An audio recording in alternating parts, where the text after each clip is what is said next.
What's up, humans? And welcome to a new Psicoactivo.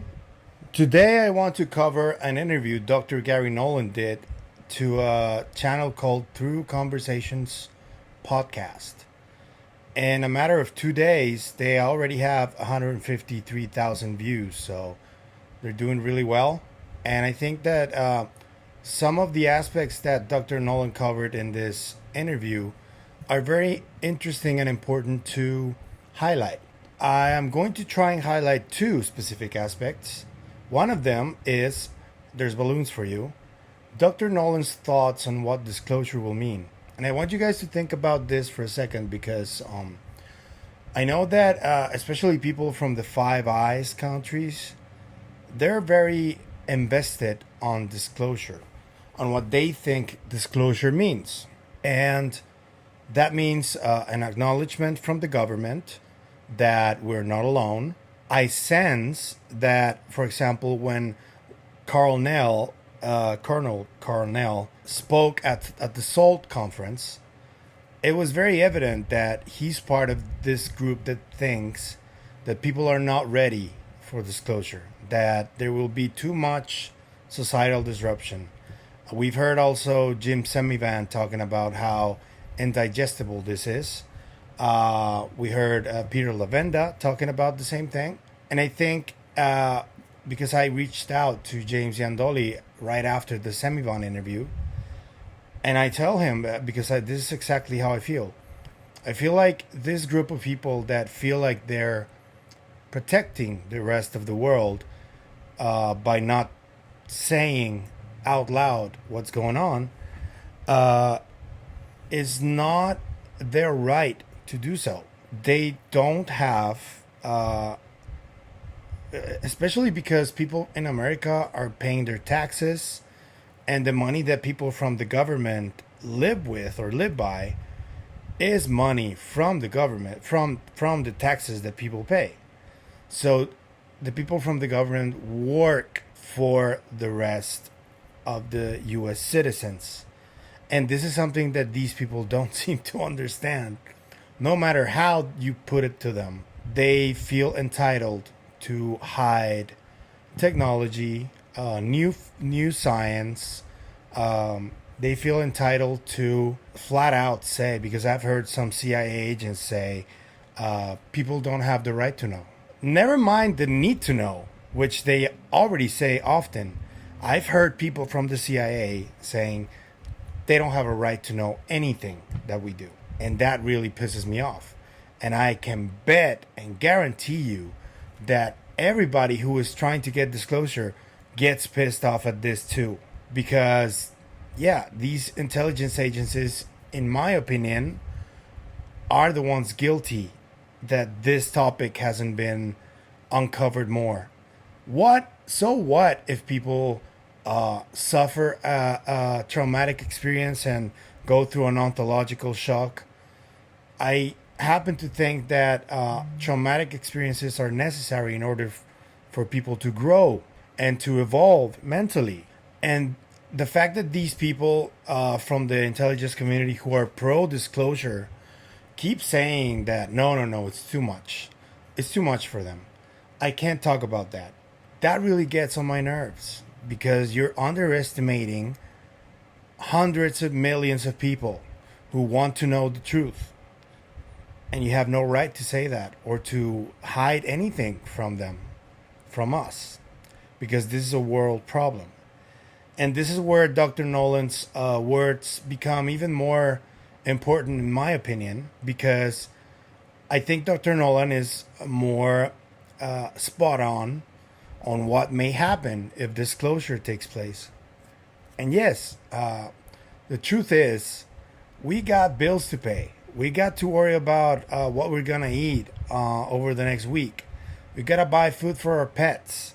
We got to love, laugh, live.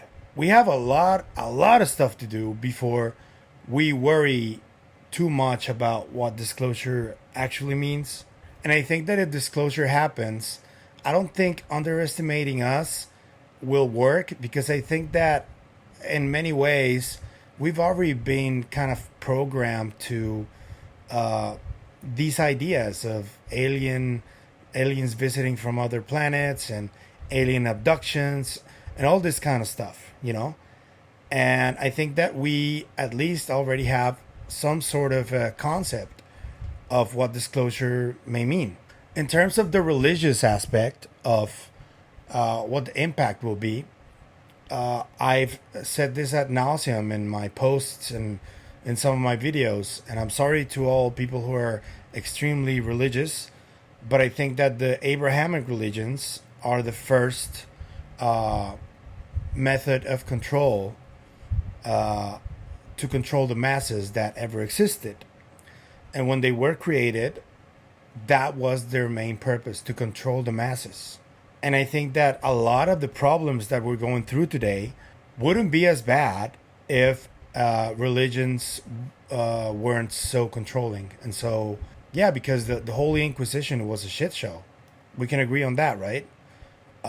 We can agree that any kind of extremism in religion is not okay, and it needs to be eradicated.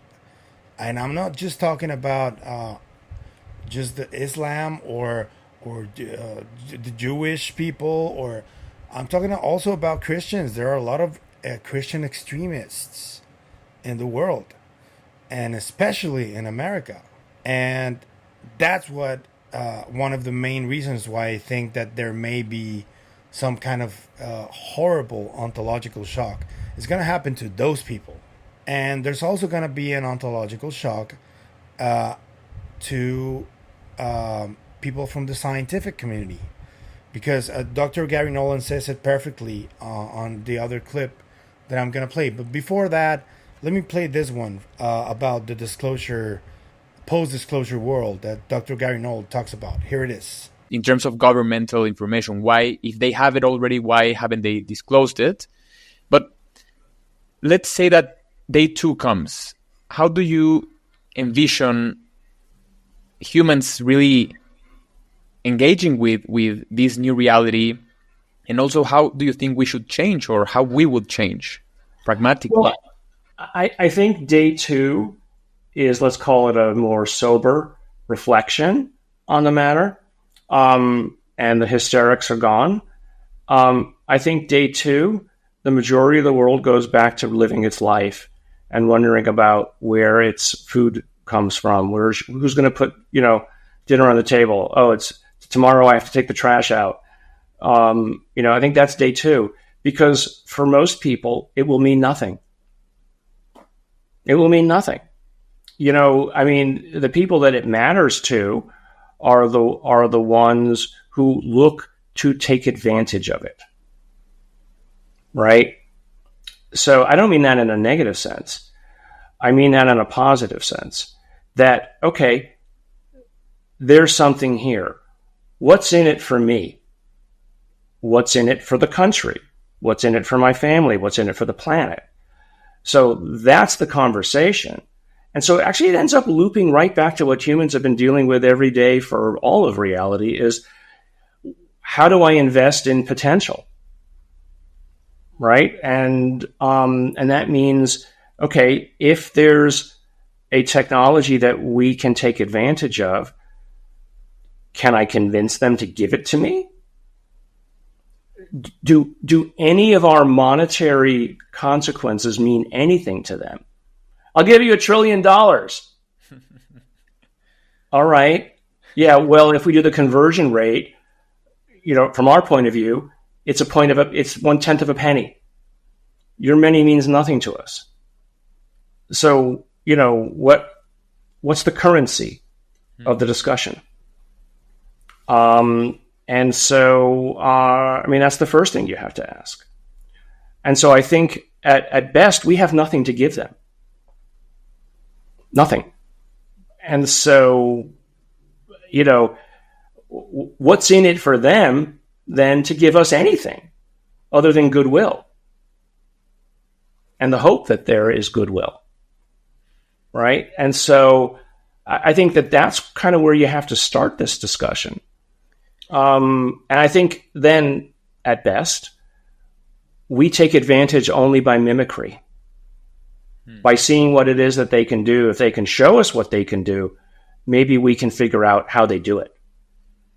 Knowing that somebody can move faster than light, if that's, let's say, something that they have, or saying that they have some way to negate gravity, just the most extreme examples,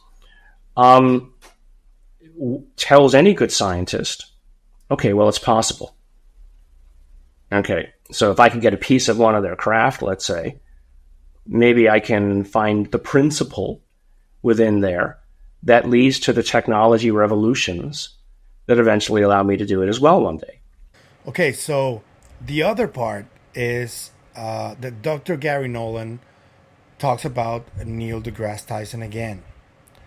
And I agree with him again, because one of the biggest ontological shocks is going to be on the scientific community.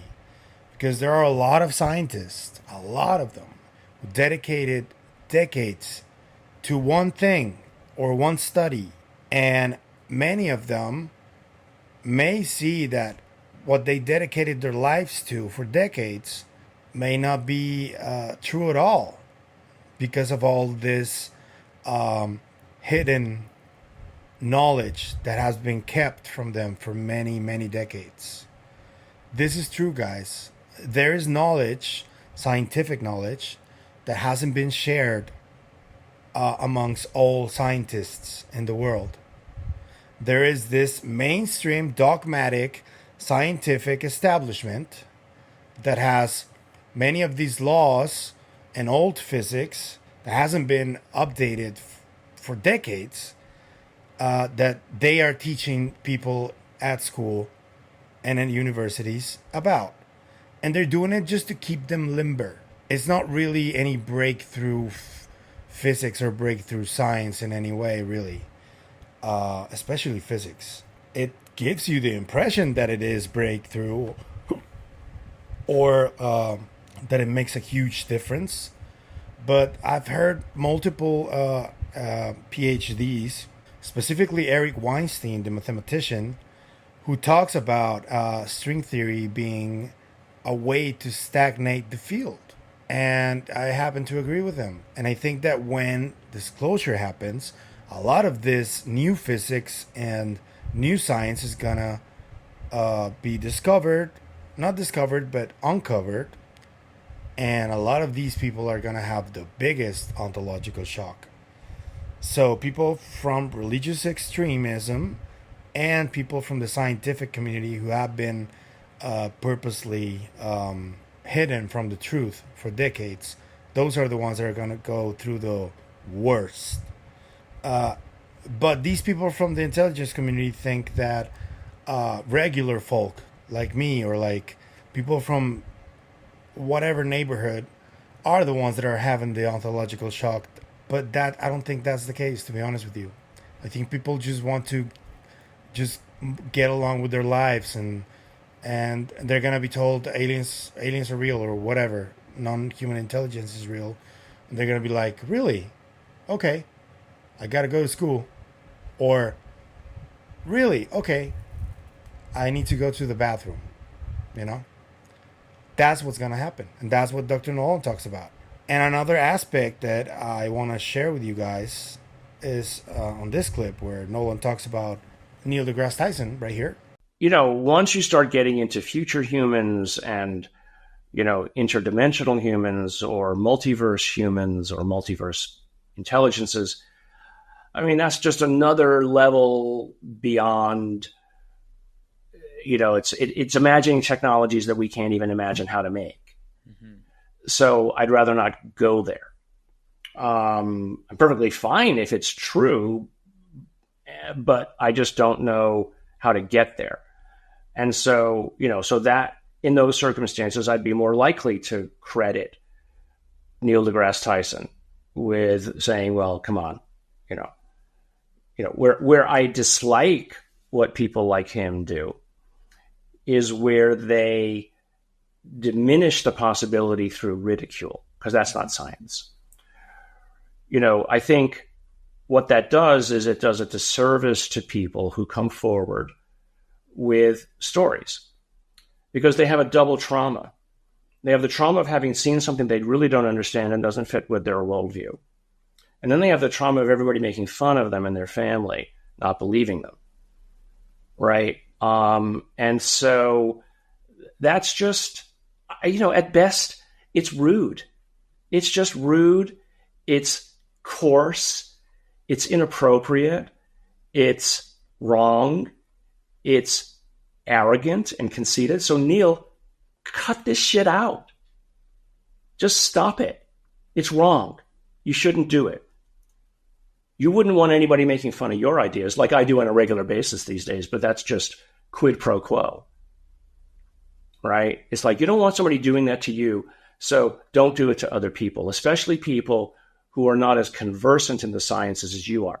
I am. Avi is. Both of us are far more accomplished than the likes of him. He's a TV personality.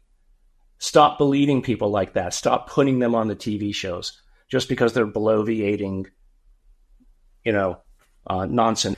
The first part of this clip, Dr. Nolan talks about that he doesn't want to even think about other hypotheses while he doesn't have proof. I agree. That's true.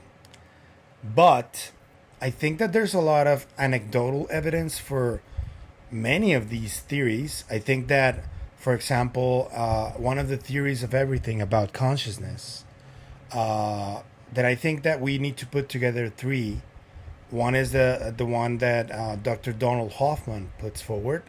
Another one is the one that Dr. Edgar Mitchell puts forward.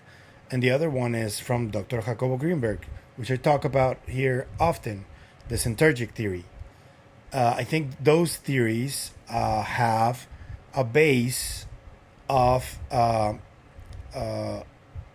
data that cannot be ignored. There's a lot of historical data from old cultures, from the shamanistic traditions or mystics, from the Middle East or from Eastern mystics, who have been not only studying but practicing a lot of this knowledge. And we cannot ignore that just because you don't have the scientific data to support it. I don't know if I explain myself well enough. Same thing with the cryptoterrestrial hypothesis. Yes, it is a hypothesis, but there's a lot of evidence throughout history that people potentially were in contact with beings that are considered lore or myth to this day, but these old cultures and old civilizations do confirm that they did